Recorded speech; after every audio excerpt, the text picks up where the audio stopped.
உயிரை காப்பாற்றும் சக்தி சில நேரங்களில் மருந்துகளில் மட்டுமல்ல, நம்முள் ஓடும் விலை மதிப்பற்ற ஒரு துளி இரத்தத்திலும் அடங்கியுள்ளது.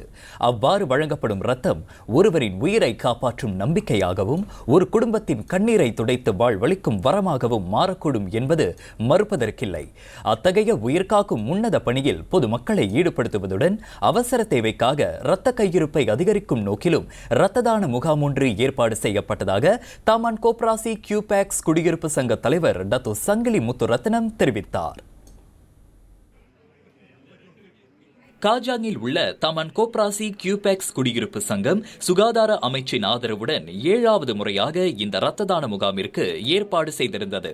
இங்குள்ள பதிவுமிக்க சமுதாயம் அனைவருக்குமே இது போன்ற மருத்துவ வசதிகளை சென்றடைய வேண்டும். அவர்கள் இங்கிருந்து தனியாக மருத்துவமனைக்கு சென்று வருவதற்கான சில வாய்ப்புகளோ வசதிகளோ இல்லாத சூழ்நிலையில வீட்டு அருகே இது போன்ற ஒரு மருத்துவ முகாமை அமைத்து அவர்களுக்கு இந்த பலனை கொண்டு வர வேண்டும் என்ற சீரிய நோக்கத்திலே நாங்கள் இங்கே கொண்டு வந்திருக்கின்றோம். இங்கே சுமார் 500 பேருக்கு மேல் இங்கே வாழ்கிறார்கள். இந்த குடியிருப்பு சங்கத்தில் பக்கத்தில் உள்ள சாமான் எல்லாமே இப்பொழுது ஒவ்வொருவராக வந்து கொண்டிருக்கின்றார்கள். இரத்த தான முகாமோடு கண் சிகிச்சை, பல் மருத்துவம், கர்ப்பப்பை மற்றும் மார்பக புற்றுநோய்க்கான பரிசோதனை உள்ளிட்ட சுகாதார பரிசோதனைகளும் இலவசமாக அங்கு நடைபெற்றது.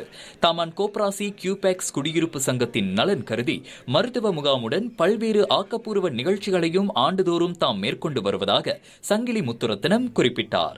பள்ளிகளுக்கான சீருடைகள், உபகரணங்கள் போல மருத்துவ முகாம் மற்றும் தேசப்பற்றை உருவாக்கும் தேசிய மரடேக்கா தினம் அதெல்லாம் உலகநாட்டிலே பெரிய அளவில் செய்து கொண்டிருக்கின்றோம். மற்றும் இந்த பண்டிகை காலங்களில் இங்குள்ள V40 மக்களுக்காக பொருளுதவி, இது போன்ற பல நலத்திட்டங்களை செய்வதிலே இந்த குடியிருப்பு சங்கம் இதுவரைக்கும் தவறியதில்லை.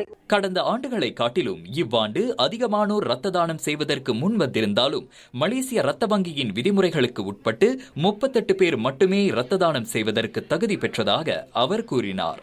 ஃபர்ஸ்ட் டைம் நான் பிளட் டொனேட் பண்ண வந்திருக்கேன். இதுக்கு முன்னே தெரியாது இங்கே செய்கிறாங்க இந்த மாதிரின்னு. ஸோ இந்த மாதிரி சேரிட்டி பர்பஸ் செய்கிறது ரொம்ப ப்ரௌடாக இருக்குது. எஸ்பெஷலி நம்மவங்க செய்கிறீங்க, ரொம்ப ப்ரௌடாக இருக்குது. ஸோ அதனால தான் நானும் பார்ட்டிசிபேட் பண்ணலான்ட்டு வந்தேன். நாட் ஈவன் மீ, டாட்டர்ஸும் நான் கூட்டிகிட்டு வந்தேன். ஸோ உங்களோட சேவை இது மாதிரி எப்பயுமே தொடர்ந்து வரணும். So very proud of Indians. இன்று காலை மணி 9 தொடங்கி பிற்பகல் மணி 2 வரை அங்குள்ள சமூக மண்டபத்தில் நடைபெற்ற இம்முகாமில் அப்பகுதியைச் சேர்ந்த சுமார் 300 பேர் வரை கலந்து தங்களுக்கு தேவையான பரிசோதனையை மேற்கொண்டதாக சங்கிலி முத்துரத்னம் தெரிவித்தார்.